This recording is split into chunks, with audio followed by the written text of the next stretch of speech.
जननी जन्म सौख्यानां वर्धने कुलसंपदां पदवी पूर्व पुण्यानां लिख्यते जन्म पत्रिका गजाननं भूतगणादिसेवितं कपित्थजम्बो फलसारभक्षितम् उमासुतं सोह विनाश कारणं नमामि विघ्नेश्वर पादपङ्कजं सो आदित्याय च सोमाय मंगलाय बुधाय च गुरु शुक्र शनिभ्यश्च राघवे केतवे नमः माता पिता गुरु துணை கொண்டு உலகெங்கும் வாழக்கூடிய நெக்ஸ்ட் ஜென் நேயர்கள் அனைவருக்கும் வணக்கம். நான் உங்கள் டாக்டர் வி ராஜ்குமார் சிவாச்சாரியார் பேசுகிறேன். அனைவருக்கும் எனது பூரண ஆசீர்வாதங்கள்.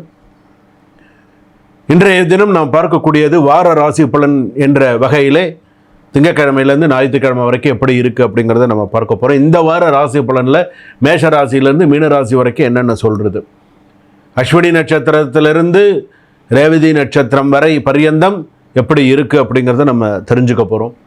அதாவது ஒவ்வொரு வாரமும் நமக்கு என்னென்ன நடக்கும், இப்படி இருக்கும், அதை நம்ம தெரிஞ்சுக்கிறதுக்கும் அதை நம்ம பார்க்கறதுக்கும் அதை நம்ம தெளிவுபடுத்திக்கிறதுக்கும் சரியாக இருக்கும். என்னென்ன விஷயங்கள்லாம் இது உள்ள ஹைலைட் பண்ணி சொல்லியிருக்காங்க, எந்தெந்த ராசிக்கெல்லாம் எப்படி இருக்கும், என்னென்ன விஷயங்களை ஹைலைட் பண்ணி சில விஷயங்கள் சொல்லியிருக்காங்க அப்படிங்கிறது இதில் நீங்கள் பூரணமாக தெரிந்து கொள்ள முடியும்.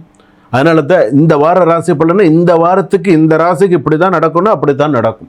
புதன்கிழமை இப்படி தான் நடக்கணும் அப்படின்னு சொன்னால் இந்த புதன்கிழமை அந்த ராசியில் பிறந்தவர்களுக்கு இப்போ மிதுன ராசி அவங்க புதன்கிழமை சொன்னால் அவங்களுக்கு இந்த வாரத்தில் இப்படி தான் நடக்கணும், அப்படி தான் நடக்கும். இந்த வாரத்தில் வெள்ளிக்கிழமை நீ கவனமாக இருக்கணும்னு வெள்ளிக்கிழமை கவனமாக தான் இருக்கணும். அதாவது சொல்லலாம், அதை நீங்கள் அதுபடி சில விஷயங்களை ஏற்றுட்டீங்க அப்படின்னு சொன்னால் அது உங்கள் கையில் இருக்குது. என்ன பண்ணணும், எப்படி பண்ணணும் அப்படிங்கிறது. அதாவது நம்ம தெரியாமல் நமக்கு ஒரு சில விஷயங்கள் இருக்கும், தெரிஞ்சு நம்ம ஒரு சில விஷயங்கள் தவறு செய்யக்கூடாது. நம்ம தெரிஞ்சுட்டோம், ஓகே நமக்கு இந்த ராசிக்கு குருஜி நமக்கு இந்த விஷயம் எல்லாம் சொல்லியிருக்காங்க, ஸோ நம்ம இப்படி பார்த்துக்கணும் அப்படின்னு நீங்கள் ஒரு முடிவு கிளாரிட்டி பண்ணிட்டீங்கன்னா ஓகே. அது பண்ணிக்கல அப்படின்னு சொன்னால் கஷ்டம். வாங்க வீடியோக்குள்ளே போகலாம். மேஷ ராசியிலேருந்து மீன ராசி வரையில் எந்தெந்த ராசிக்கு எப்படி இருக்குங்கிறதெல்லாம் ஹைலைட் பண்ணி நான் சொல்கிறேன், பரிகாரங்களோடு சொல்கிறேன். வாங்க வீடியோக்குள்ளே போகலாம். கடைசி வரைக்கும் ஸ்கிப் பண்ணாமல் பாருங்கள். மிதுன ராசி நேயர்களே, இந்த வார ராசி பலன் என்ன சொல்கிறது, திங்கக்கிழமையிலேருந்து ஞாயிற்றுக்கிழமை வரைக்கும் நீங்கள் எதிர்பார்க்காத நேரத்தில் ஒரு நல்ல விஷயம் உங்களுக்கு வரப்போகிறது. இந்த வாரத்தில் நீங்கள் இந்த விஷயத்தை எதிர்பார்த்துருக்கவே மாட்டேன், அது மைண்டில் எப்பயோ நினச்சது இருக்கும், ஆனால் அது சடன்லி உங்களுக்கு வர்றது அது ஒரு மிகப்பெரிய ஒரு சந்தோஷத்தை கொடுக்கும். வாழ்க்கையில் நல்ல பலன்கள் வந்து சேரும், நல்லவை நிறைய விஷயங்கள் வந்து சேரும். சில விஷயங்களில் கவனமாக இல்லைன்னா வாய்ப்பு கையிலிருந்து நழுவி போகும். ஒரு சில விஷயத்தில் நம்ம கவனமாக இருக்கணும். நான் சொல்கிறத அடுத்தடுத்து சொல்லிகிட்டே வர கவனமாக கேளுங்க. மிதுன ராசிக்காரர்களுக்கு பண வரவு, மக்கள் ஆதரவு அதிகரிக்கும்.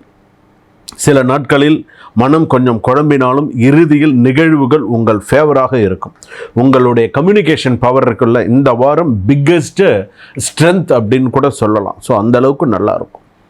பாசிட்டிவ் அஸ்பெக்ட்ஸ் அப்படின்னு சொல்லும்பொழுது நியூ ஆப்பர்ச்சுனிட்டி, பீப்புள் சப்போர்ட்ஸ் எல்லாம் உங்களுக்கு நிறையா இருக்கும். ஸ்ட்ராங் கம்யூனிகேஷன்ஸ் இருக்கும்.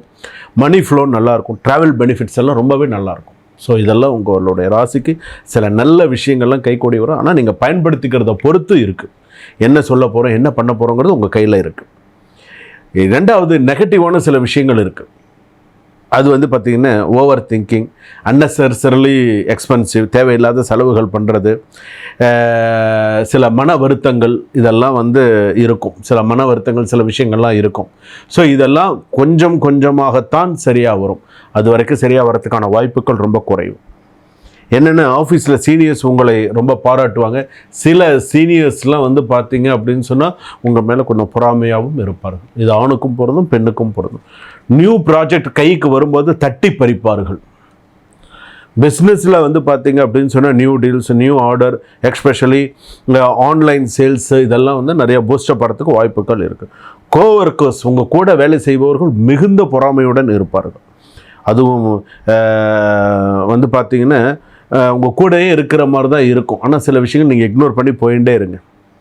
ஃபேமிலியிலலாம் ஓரளவுக்கு நல்லாயிருக்கும். ஹஸ்பண்ட் அண்ட் ஒய்ஃப் இடையே வந்து லவ், அண்டர்ஸ்டாண்டிங் இதெல்லாம் ஓரளவுக்கு கொஞ்சம் நல்லா இருக்கும். சிப்ளிங்ஸோட சப்போர்ட்ஸ் எல்லாம் நிறையா இருக்கும். பெண்களுக்கு மதர் சைடு குட் நியூஸ்லாம் நிறையா வரத்துக்கான வாய்ப்புகள் இருக்குது. ஆண்களுக்கு திருவாதிரை நட்சத்திரம், மிதுன ராசி, கல்யாண யோகம், கல்யாணம் சம்மந்தப்பட்ட விஷயங்கள்லாம் பேசிட்டு போகலாம். சில பேருக்கு விவாகரத்தான சில விஷயங்கள் வந்து இரண்டாவது மனைவி வர மாதிரி இருக்கும். அதாவது அக்செப்ட் பண்ணலாமா வேண்டாமா அப்படிங்கிற மாதிரி சில குழப்பங்கள் இருக்கும். நான் ஒரு விஷயம் சொல்கிறேன், உங்களுக்கு மனசுக்கு சரின்னு பட்டா பண்ணுங்க. இல்லையா நான் இல்லை எனக்கு வேண்டாம், நான் ஏற்கனவே அடிபட்டுட்டேன், திரும்பவும் அது வரது எனக்கு பிடிக்கல, வேண்டாம் அப்படின்னு முடிவு பண்ணிட்டீங்களா? வேண்டாம். இப்படியும் இல்லாமல் அப்படியும் இல்லாமல் இருந்து உங்களுடைய வாழ்க்கையும் வீணடித்து கொண்டு அவங்களுடைய வாழ்க்கையும் வீணடித்து கொண்டு இருக்கிறது நல்லதில்லை. ஸோ ஏதாவது ஒரு முடிவு எடுத்துருங்க. வேணும்னு அவங்க கேட்குறாங்களா, வர சொல்லி சொல்கிறேன், நான் வரேன், இருக்குன்னு சொல்கிறாங்களா, அக்செப்ட் பண்ணிக்கோங்க. இல்லை வேண்டான்னா வேண்டாம் அப்படின்னு சொல்லி கிளியர் கட்டாக இருங்க. ஏன்னா கிளியர் கட்டாக இல்லைன்னு சில ப்ராப்ளம்ஸ் வரதுக்கான வாய்ப்புகள் இருக்குது. தேவையில்லாமல் திரும்ப திரும்ப பிரச்சனைகள், திரும்ப திரும்ப அந்த கோர்ட்டு கேஸ் வந்து பார்த்திங்கன்னா இழுத்துட்டே தான் போகும். ஆனால் அந்த முதல் கல்யாணம்லாம் ஓரளவுக்கு நல்லபடியாக நடக்கும். செகண்ட் மேரேஜில் வெயிட் பண்ணுறவங்களுக்கு தான் இந்த ப்ராப்ளம்லாம். ஸோ இதெல்லாம் கொஞ்சம் பார்த்துக்கோங்க. அது இந்த வாரத்துக்கான ராசி பலன்களுக்காக இதெல்லாம் சொல்கிறேன். சில பேருக்கு வந்து பார்த்திங்கன்னா பேங்க் டீலிங்ஸ் எல்லாம் கொஞ்சம் ஸ்மூத்தாக போகிறதுக்கான வாய்ப்புகள் இருக்குது. எக்ஸ்பென்சிவ் இன்க்ரீஸ் ஆகும் இந்த வீக்கெண்டில். முதலீடு செய்யக்கூடிய நினைத்தால் வெட்னஸ்டே வந்து பார்த்திங்கன்னா நல்ல நாள். புதன்கிழமையில் சில முதலீடுகள் பண்ணுங்கள், நல்லா வரும், நிறைய நல்ல விஷயங்கள்லாம் நடக்கும். அதே போல் வந்து பார்த்திங்கன்னா கோர்ட்டு கேஸ் எல்லாம் ஃபேவரபிள் மூவ்மெண்ட்டாக இருக்கும். அதே போல் லேண்டு டாக்குமெண்ட்ஸ் எல்லாம் கொஞ்சம் பார்த்து செய்யுங்க. சனிக்கிழமை அன்னைக்கு, அதே போல் சனிக்கிழமை வியாழக்கிழமை மதியானத்துக்கு அப்புறமா வண்டி வாகனங்களில் கொஞ்சம் கவனமாக இருக்கிறது நல்லது. மொபைல் கீழே விழுந்து டேமேஜ் ஆகி, இப்போது நீங்கள் 1 லட்ச ரூபாய்க்கு ஃபோன் வச்சுருக்கீங்கன்னா கீழே விழுந்து டேமேஜ் ஆகி அது நசுங்கி போய் அது ஒரு செலவு, அது ஒரு மன கஷ்டம், இதெல்லாம் இருக்கும். பார்த்துக்கோங்க. கண்டிப்பாக இதெல்லாம் நடக்கும். நீங்கள் சாமி இது எனக்கு நடந்தது உண்மைதான் அப்படின்றத நீங்கள் சொல்லுவீங்க. 2 வீலரில் போகும்போது சடன் பிரேக் இஷ்யூஸ்லாம் நிறையா வரும். திடீர்னு பிரேக் அடித்து பின்னாடி வரவங்க போது இந்த மாதிரி சில கீழே விழுந்து இந்த மாதிரி சின்ன சின்ன விஷயங்கள்லாம் நடக்கிறது இருக்குது. ஆன்லைன் ஃப்ராடு, இந்த ஓடிபி, இதெல்லாம் அதிகமாக லிங்க்ஸ் வர்றது, இதெல்லாம் இந்த வாரத்தில் இந்த மிதுன ராசிக்காரர்கள் அதிகமாகவே ஃபேஸ் பண்ணுவீங்க. தெரிஞ்சோ தெரியாமலோ. இப்போது படித்தவங்களே நிறையா விஷயங்கள் தப்பு பண்ணிவிட்டு இப்போ ஃபேஸ்புக்லேயும் இதுலேயும் போடுறாங்க. எனக்கு ஒரு லிங்க் வந்தது சார், அந்த லிங்க்கை நான் தொட்டேன், என்னோடய பணம் போச்சு, நீங்கள் கவனமாக இருங்க அப்படின்னு சொல்லி நம்ம இந்த மாதிரிலாம் நிறையா பார்க்குறோம். ஆன்லைன் ஸ்கேம்லாம் பார்க்குறோம். இந்த மாதிரி மிதுன ராசிக்காரர்களுக்கு போகிறதுக்கான வாய்ப்புகள் இருக்குது. கவனமாக இருங்க. வியாழக்கிழமையில் உங்களுடைய ராசிக்கு வியாழக்கிழமையில் நீங்கள் என்ன பண்ணுங்கள், விநாயகருக்கு ஒரு விளக்கு ஏற்றுங்க. நவகிரகத்தில் இருக்கிற கேது பகவானுக்கு ஒரு விளக்கு ஏற்றுங்க. வழிபாடு நன்னா பண்ணுங்க. கூடியமான வரையில் உங்கள் வீட்டு பக்கத்தில் இருக்கக்கூடிய சிவாலயம் இருந்ததுன்னா இரவு பூஜைன்னு பண்ணுவாங்க. இரவு வந்து காலபைரவர் பூஜை, இரவு பூஜை பண்ணுவாங்க. இரவு பூஜைன்னா பள்ளியறை பூஜைலாம் இந்த மாதிரி பண்ணுறாங்களே பூஜை. அந்த மாதிரி பூஜைக்கு போனீங்கன்னா சுவாமி தரிசனம் பண்ணிட்டு வாங்க. சிறப்பான வாரமாக அமையும். வாழ்க வளமுடன்.